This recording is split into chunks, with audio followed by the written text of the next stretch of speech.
اگر مسلمان اس بار بھی غافل رہے، مرکز نظام الدین پر انہوں نے کرونا وائرس کا تالا لگایا ہے۔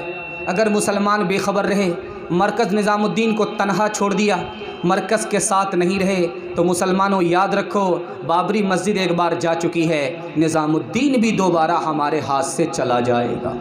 جو آج صاحب مسند ہیں کل نہیں ہوں گے، جو آج صاحب مسند ہیں کل نہیں ہوں گے، جو آج صاحب مسند ہیں کل نہیں ہوں گے، کرایہ دار ہے ذاتی مکان تھوڑی ہے، کرایہ دار ہے ذاتی مکان تھوڑی ہے، لگے گی آگ تو آئیں گے گھر کئی زد میں، لگے گی آگ تو آئیں گے گھر کئی زد میں، یہاں پہ صرف یہ میرا مکان تھوڑی ہے، یہاں پہ صرف یہ میرا مکان تھوڑی ہے، سبھی کا خون ہے شامل وطن کی میٹی میں، سبھی کا خون ہے شامل وطن کی میٹی میں، کسی کے باپ کا ہندوستان تھوڑی ہے، کسی کے باپ کا ہندوستان تھوڑی ہے، یہ سب دعا ہے کوئی آسمان تھوڑی ہے۔ السلام علیکم ناظرین، آپ دیکھ رہے ہیں S V media YouTube channel. اگر آپ ہمارے چینل پر نئے ہیں تو سب سے پہلے چینل کو سبسکرائب کریں، لائک کریں اور اپنی رائے کومنٹ میں ضرور دیں۔ خدا حافظ۔ الحمد لله نحمده ونستعينه ونستغفره ونؤمن به ونتوكل عليه ونعوذ بالله من شرور أنفسنا ومن سيئات أعمالنا، من يهده الله فلا مضل له ومن يضلل فلا هادي له، ونشهد أن لا إله إلا الله وحده لا شريك له، ونشهد أن سيدنا ونبينا وحبيبنا وشفيعنا وسندنا وإمامنا ومولانا محمدا عبده ورسوله صلى الله عليه وعلى آله وصحبه وبارك وسلم تسليما كثيرا كثيرا، أما بعد فأعوذ بالله من الشيطان الرجيم، بسم الله الرحمن الرحيم، يا أيها الرسول بلغ ما أنزل إليك من ربك، يا أيها الرسول بلغ ما أنزل إليك من ربك، صدق الله مولانا العظيم، وقال النبي صلى الله عليه وسلم بلغوا عني ولو آية، أو كما قال عليه الصلاة والسلام، سبحان الله وبحمده سبحان الله العظيم وبحمده يستغفر الله، صلى الله على سيدنا محمد صلى الله عليه وسلم، اللهم صل على سيدنا محمد، يا رب صل عليه وسلم۔ کلیمہ کوئی غزل گنگناؤ، کلیمہ کوئی غزل گنگناؤ، زمانے کو نیندہ رہی ہے جگاؤ، زمانے کو نیندہ رہی ہے جگاؤ، کلیماؤ کوئی غزل گنگناؤ، ذرا زخم دل سے تو پردہ اٹھاؤ، غضب کا اندھیرا ہے شمع جلاؤ، غضب کا اندھیرا ہے شمع جلاؤ، کلیماؤ کوئی غزل گنگناؤ۔ وہ کہتے ہیں ہر چوٹ پر مسکراؤ، وہ کہتے ہیں ہر چوٹ پر مسکراؤ، وفا یاد رکھو ستم بھول جاؤ، وفا یاد رکھو ستم بھول جاؤ، کہاں ہو تمہیں فصل گل کی ہواؤ، کہاں ہو تمہیں فصل گل کی ہواؤ، ادھر بھی تو گزرو یہاں بھی تو آؤ، ادھر بھی تو گزرو یہاں بھی تو آؤ، ترنم سے ہے گرم فریاد عاجز، ترنم سے ہے گرم فریاد عاجز، بڑی تیز ہے آنچ دامن بچاؤ، بڑی تیز ہے آنچ دامن بچاؤ، زمانے کو نیند آ رہی ہے جگاؤ، زمانے کو نیند آ رہی ہے جگاؤ، کلیماؤ کوئی غزل گنگناؤ، کلیماؤ کوئی غزل گنگناؤ۔ الحمدللہ آپ کی خدمت میں ایک خوبصورت پیغام آ رہا ہے، آپ اس کو سامنے رکھیے کہ جمعیت نے مرکز نظام الدین کے لیے تمام مسلمانوں سے یہ اپیل کی ہے کہ مرکز کو اس برے وقت میں تنہا مت چھوڑیے، مرکز کا ساتھ دیجیے، مرکز کو تعاون کیجیے، مرکز کے کام کو گھر گھر محلہ محلہ مسجد میں جاری رکھیے، جاری کیجیے، اس کو کم نہ کیجیے، اس کو ختم نہ کیجیے۔ جمعیت کی اپیل کو سامنے رکھیے اور میرے سوالوں کو سنیے اور سمجھیے۔ میرا پہلا سوال ہے، مرکز نظام الدین کیا ہے؟ مرکز نظام الدین کیا ہے؟ کس کا نام ہے؟ مرکز نظام الدین کیا ہے؟ کون ہے؟ یہ میرا پہلا سوال ہے۔ اور دوسرا سوال ہے، مرکز نظام الدین میں کیا ہوتا ہے؟ کیا تیار کیا جاتا ہے؟ کیا بنایا جاتا ہے؟ کیا تیار کیا جاتا ہے؟ مرکز نظام الدین میں کیا ہوتا ہے؟ یہ میرا دوسرا سوال ہے۔ اور تیسرا سوال ہے، مرکز نظام الدین صحیح پر ہے یا غلطی پر ہے؟ مرکز نظام الدین صحیح ہے یا غلط ہے؟ صحیح ہے یا غلط ہے؟ صحیح پر ہے یا غلطی پر ہے؟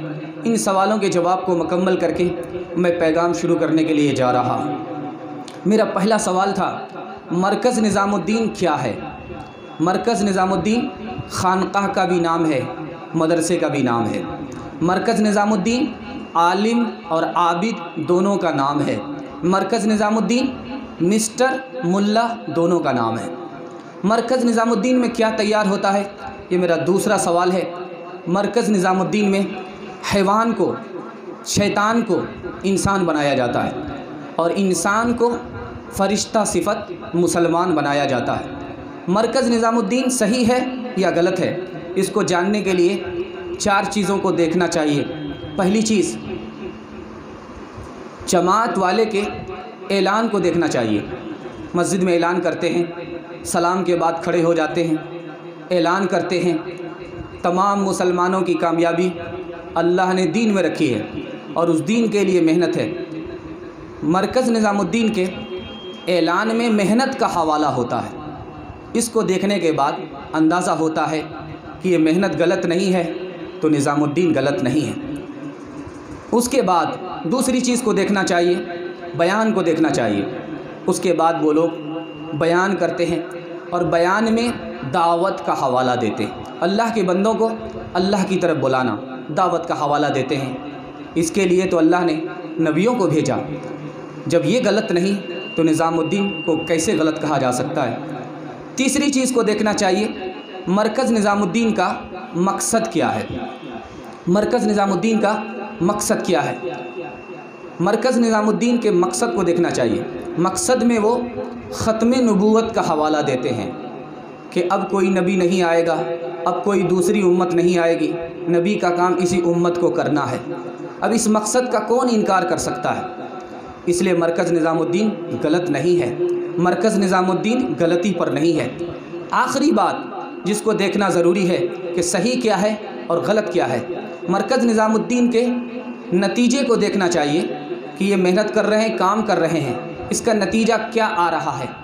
لاکھوں کروڑوں انسانوں کی ہدایت کا مشاہدہ لوگ کر رہے ہیں۔ اب لاکھوں کروڑوں انسانوں کی ہدایت کا مشاہدہ ہو رہا ہے، اس کو کون غلط کہہ سکتا ہے؟ میڈیا کے پروپیگنڈے نے مسلمانوں کے ذہن میں یہ بات ڈال دی کہ مرکز نظام الدین صحیح ہے یا غلط ہے، یہ شیطان کی طرف سے شک ہے، میڈیا کا پروپیگنڈا ہے، اس کو دل سے نکالیے۔ مرکز کل بھی صحیح پر تھا، آج بھی صحیح پر ہے اور قیامت تک انشاءاللہ صحیح پر رہے گا۔ ایک ہی کام سب کو کرنا ہے، ایک ہی کام سب کو کرنا ہے، ایک ہی کام سب کو کرنا ہے، یعنی جینا ہے اور مرنا ہے۔ رہ گئی بس رنج و راحت کی، یہ فقط وقت کا گزرنا ہے، یہ فقط وقت کا گزرنا ہے۔ رہ گیا عز و جاہ کا جھگڑا، یہ تخیل کا پیٹ بھرنا ہے۔ قابل ذکر ہی نہیں خورد و نوش، یہ بہیمی کی خو سے لڑنا ہے۔ مقصد زندگی ہے طاعت حق، مقصد زندگی ہے طاعت حق، نہ کہ فکر جہاں میں پڑھنا ہے، نہ کہ فکر جہاں میں پڑھنا ہے۔ ایک ہی کام سب کو کرنا ہے، یعنی جینا ہے اور مرنا ہے۔ مقصد زندگی ہے طاعت حق، نہ کہ فکر جہاں میں پڑھنا ہے۔ ایک ہی کام سب کو کرنا ہے۔ 4 پیغام آپ کی خدمت میں لے کر کے آ رہا ہوں۔ پہلا پیغام ہے تبلیغی جماعت پر اعتراض، اپنوں کی طرف سے ہوتا ہے، غیر کی طرف سے نہیں۔ وہ 4 اعتراض کیا ہیں، یہ میرا پہلا پیغام ہے۔ اور دوسرا پیغام آ رہا ہے مسلمانوں کے اوپر، مرکز کے اوپر، مسجد کے اوپر، مدرسے کے اوپر برے دن کیوں آتے ہیں، یہ میرا دوسرا سوال ہے، دوسرا پیغام ہے۔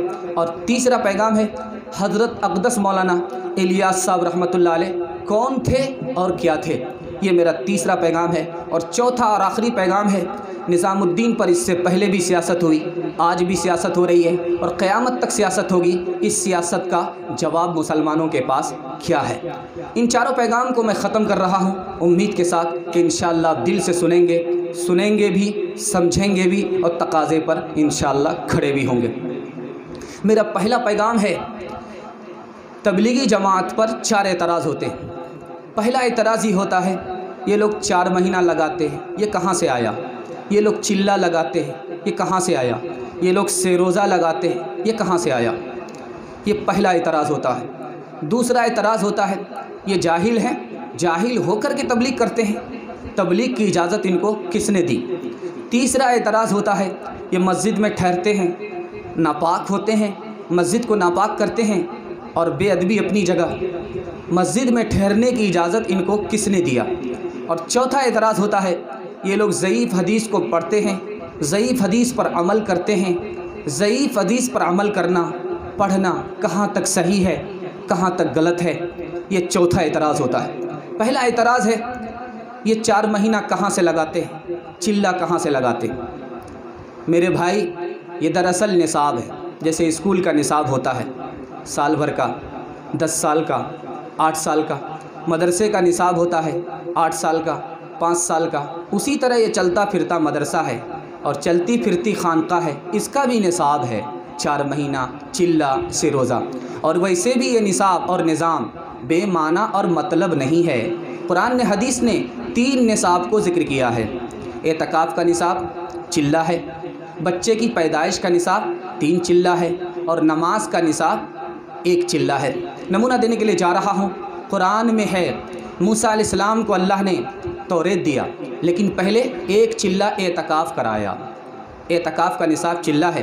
حضرت موسیٰ نے 40 روز اعتکاف کیا، اس کے بعد کتاب ملی۔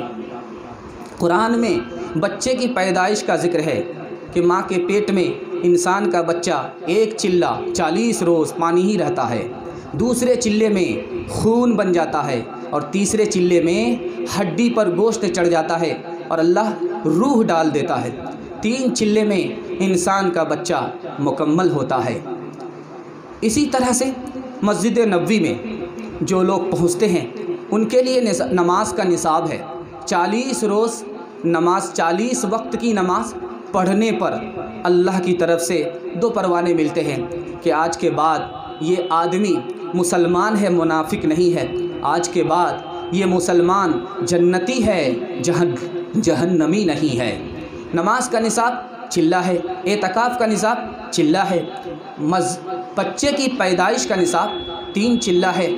تو بزرگوں نے حالت کو سدھارنے کے لیے، انسان کو سدھارنے کے لیے دیکھا کہ چلے کا بڑا اثر ہوتا ہے، بڑا دخل ہوتا ہے، اس لیے چلے کو اپنے نصاب میں شامل کر لیا۔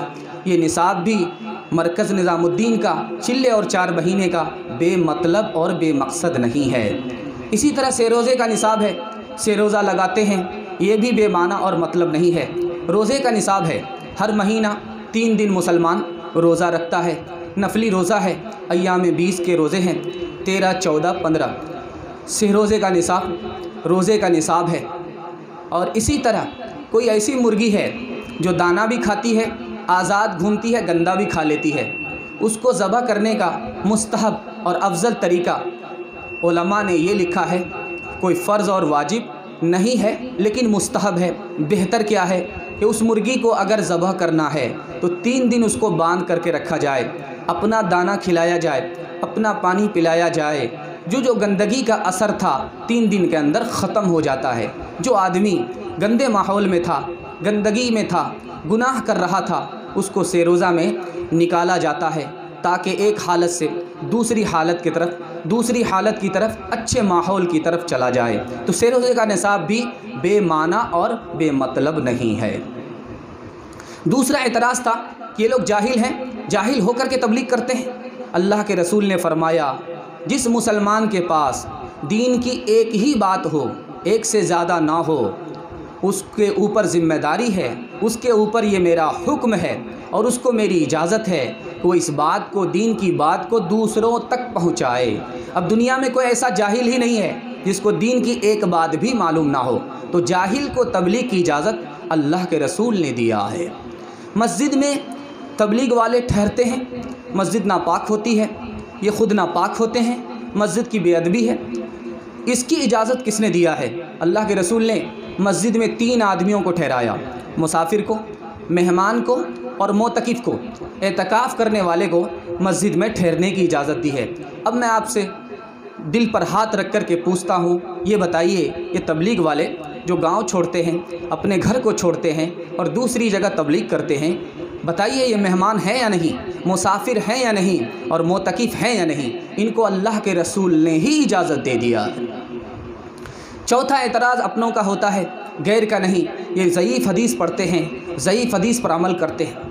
جہاں پر محدثین نے ضعیف حدیث کو لکھا ہے وہاں پر ضعیف حدیث کا حکم بھی لکھ دیا ہے۔ اگر ضعیف حدیث کسی دوسری صحیح حدیث کے خلاف ہو تو قبول نہیں۔ ضعیف حدیث قرآن کے خلاف ہو تو قبول نہیں، لیکن ضعیف حدیث دوسری صحیح حدیث کی تائید میں ہو، قرآن کی تائید میں ہو تو محدثین نے ضعیف حدیث کو قبول کیا ہے۔ تیسری صورت ہے ضعیف حدیث پر عمل کرنے کی صورت میں دل میں نیکی کا شوق پیدا ہو جاتا ہے۔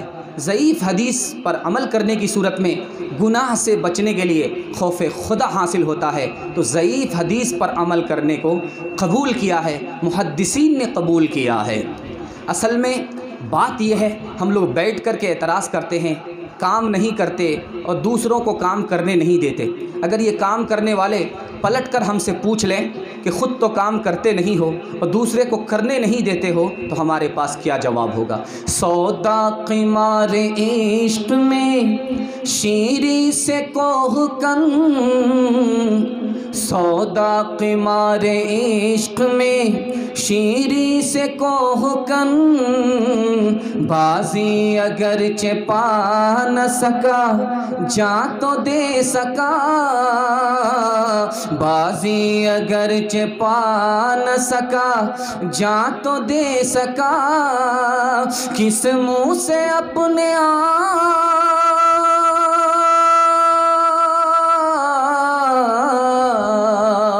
کس منہ سے اپنے آپ کو کہتا ہے عشق باز، اے روسیا تجھ سے تو، اے روسیا تجھ سے تو یہ بھی نہ ہو سکا، اے روسیا تجھ سے تو یہ بھی نہ ہو سکا، اے روسیا تجھ سے تو، اے روسیا تجھ سے تو یہ بھی نہ ہو سکا۔ دوسرا پیغام آپ کی خدمت میں آ رہا ہے، مسلمانوں پر برے دن کیوں آتے ہیں؟ مرکز نظام الدین پر برے دن کیوں آتے ہیں؟ مسجد پر برے دن کیوں آتے ہیں؟ مدرسے پر برے دن کیوں آ رہے ہیں؟ لکھا ہے 6 وجہ سے مسلمانوں پر، مرکز پر، مدرسے پر، مسجد پر برے دن آتے ہیں۔ پہلی وجہ، ہم دوسرے سے مایوس ہو گئے، دوسرے کو نیکی کا حکم نہیں کرتے، دوسرے کو برائی سے باز رکھنے کی تاکید نہیں کرتے، ہم دوسرے سے مایوس ہو گئے، اس وجہ سے برے دن آتے۔ دوسری وجہ، ہم دوسرے کو نصیحت کرنے سے ڈرتے ہیں، ہم کس منہ سے دوسرے کو نصیحت کریں گے؟ نیکی کا حکم کریں گے، برائی سے باز رہنے کی تاکید کریں گے، کس منہ سے کریں گے؟ ہم تو خود گنہگار ہیں، اس وجہ سے برے دن آئے۔ تیسری وجہ، دوسرا چاہے اچھا رہے چاہے برا رہے، ہمارا کیا نقصان ہے، اس خیال سے مسلمانوں پر دن برے آ رہے ہیں۔ چوتھی وجہ، مسلمانوں پر، مرکز پر، مدرسے پر، مسجد پر برے دن کیوں آتے ہیں؟ دوسرے کے تانے سے ڈرتے ہیں، دوسرے کو جا کر کہیں گے کہ بھائی نیک بنو، ایک بنو، گناہ چھوڑو، وہ تانا ماریں گے، تانے کے ڈر سے ہم دوسرے کے پاس نہیں جاتے۔ پانچویں وجہ، یہ کام عالموں کا ہے، ہمارا نہیں ہے۔ اور چھٹی وجہ، مدرسے یہ کام کر رہے ہیں، خانقاہ یہ کام کر رہی ہے، کتابوں سے یہ کام ہو رہا ہے، رسالوں سے یہ کام ہو رہا ہے، دوسرے لوگ یہ کام کر رہے ہیں، ہمیں کام کرنے کی ضرورت نہیں ہے، اس لیے مسلمانوں پر برے دن آ رہے ہیں۔ جب سب لوگ برائی کے خلاف کھڑے ہوں گے اور نیکی کی دعوت کریں گے، تب اللہ انقلاب لائے گا، بہار آئے گی، عروج ہوگا، زوال نہیں ہوگا، اچھے دن آئیں گے، برے دن نہیں آئیں گے۔ مولانا منت اللہ رحمانی رحمۃ اللہ علیہ لکھتے ہیں، مسلمانوں نے دین کی محنت کو چھوڑ دیا، اس لیے مسلمانوں پر برے دن آ رہے ہیں۔ زمین سے نفع حاصل کرنا ہے، غلہ نکالنا ہے، اس کو تیار کیا جاتا ہے، بیج ڈالا جاتا ہے، سیراب کیا جاتا ہے، حفاظت کی جاتی ہے، تب زمین کا خیر، اس کی بھلائی کسان کو ہاتھ آتی ہے۔ اگر زمین کو اپنی حالت پر چھوڑ دیا، نہ بیج ڈالا، نہ سیراب کیا، نہ اس کی حفاظت کی، تو کانٹے نکل آتے ہیں، حصوں میں کانٹے آتے ہیں، کچھ نہیں آتے، گلے نہیں آتے، کانٹے آتے ہیں۔ مسلمانوں نے دین کی محنت کرنا چھوڑ دیا، اس لیے مسلمانوں پر برے دن آ رہے ہیں۔ مولانا علی میاں ندوی رحمۃ اللہ علیہ فرماتے ہیں، مسلمانوں پر برے دن 2 وجہ سے آئے۔ دین کا کام مسلمان خدا کی خوشی کے لیے نہیں کر رہا ہے، بلکہ اپنی غرض کے لیے کر رہا ہے، اس لیے برے دن آئے۔ مسلمانوں کے دلوں میں دوسرے کے لیے شفقت اور خیرخواہی نہیں ہے۔ شفقت اور خیرخواہی اپنے دل میں دوسرے کے لیے شفقت اور خیرخواہی نہیں ہے، اس لیے مسلمانوں پر برے دن آ رہے ہیں۔ مفتی شفیع عثمانی صاحب رحمۃ اللہ علیہ لکھتے ہیں کہ 3 وجہ سے مسلمانوں پر برے دن آ رہے ہیں۔ آپسی اختلاف بڑھ رہا ہے، نہ کم ہو رہا ہے نہ ختم ہو رہا ہے۔ اتحاد بڑھ نہیں رہا ہے، کم بھی ہو رہا ہے، ختم ہو رہا ہے، اس لیے مسلمانوں پر برے دن آ رہے ہیں۔ مسلمان مال جمع کرنے کی فکر میں لگ گیا ہے۔ مسلمان خدا کے بھی حکم کو چھوڑ رہا ہے، نبی کے حکم کو بھی چھوڑ رہا ہے، اس لیے مسلمانوں پر برے دن آ رہے ہیں۔ اختلاف کیسے بڑھتا ہے، اتحاد کیسے کم ہوتا ہے، میں بتانے کے لیے جا رہا ہوں۔ اختلاف ایسے بڑھتا ہے کہ ہم اپنے کو نیک راہ سمجھتے ہیں اور دوسرے کو گمراہ سمجھتے ہیں، اپنے کو حق پر سمجھتے ہیں اور دوسرے کو باطل پر سمجھتے ہیں، اس لیے اختلاف بڑھتا ہے۔ اور اتحاد کیسے آتا ہے؟ جب ہم اپنے اوپر دوسرے کو مقدم رکھیں گے، جب ہم دوسرے کو اپنے سے افضل سمجھیں گے، تب اتحاد آئے گا، ورنہ اختلاف ہوگا، اختلاف بڑھے گا اور اتحاد کم اور ختم ہو جائے گا۔ نہ تھی حال کی جب ہمیں اپنی خبر، رہے دیکھتے اوروں کے عیب و ہنر۔ نہ تھی حال کی جب ہمیں اپنی خبر، رہے دیکھتے اوروں کے عیب و ہنر۔ نہ تھی حال کی جب ہمیں اپنی خبر، رہے دیکھتے اوروں کے عیب و ہنر۔ نہ تھی حال کی جب ہمیں اپنی خبر، رہے دیکھتے اوروں کے عیب و ہنر۔ پڑی اپنی برائیوں پہ جب نظر، پڑی اپنی برائیوں پہ جب نظر، تو زمانے میں کوئی برا نہ رہا۔ پڑی اپنی برائیوں پہ جب نظر، پڑی اپنی برائیوں پہ جب نظر، تو زمانے میں کوئی برا نہ رہا۔ تیسرا پیغام آپ کی خدمت میں آ رہا ہے۔ حضرت اقدس مولانا الیاس صاحب رحمۃ اللہ علیہ کون تھے اور کیا تھے؟ حضرت مولانا کے والد اسماعیل تھے، اللہ ان پر رحم فرمائے۔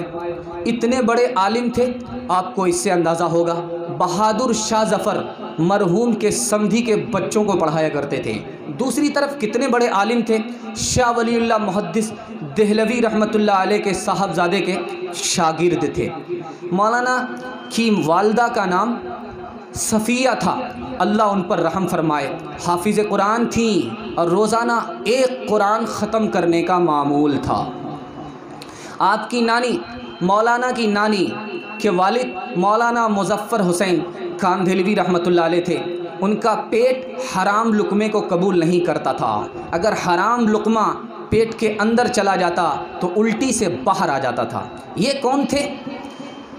مفتی الہی بخش رحمۃ اللہ علیہ کے بھتیجے تھے۔ مفتی الہی بخش اتنے بڑے عالم تھے، جب ہندو مسلمان کا جھگڑا ہوا، مندر اور مسجد کا جھگڑا کھڑا ہوا، تو گواہی کے لیے ہندو مسلمان نے مفتی الہی بخش کو پیش فرمایا۔ انگریز حاکم تھا، اس نے اس وقت جب مفتی الہی بخش رحمۃ اللہ علیہ نے سچی گواہی دی، ہندوؤں کے حق میں دی، مندر کے حق میں دیا، تو اس وقت انگریز نے لکھا مسلمان ہار گئے، اسلام جیت گیا۔ تو اب انگریز نے ہندوؤں سے کہا کہ آپ اپنی جگہ پر مندر بنا سکتے ہیں، غیر مسلموں سے کہا کہ آپ اپنی جگہ پر مندر بنا سکتے ہیں۔ مسلمان نے گواہی دی، مفتی صاحب نے گواہی دی، اب یہ آپ کی جگہ ہے، اس میں مندر بنا سکتے ہیں۔ تو ان غیر مسلموں نے کہا کہ اب یہاں پر مندر نہیں بنے گا۔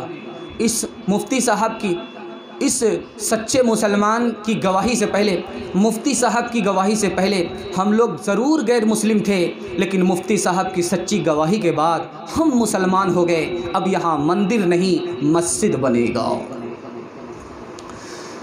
مولانا کی نانی کا نام امت الرحمن تھا۔ مولانا الیاس صاحب رحمۃ اللہ علیہ کی نانی کا نام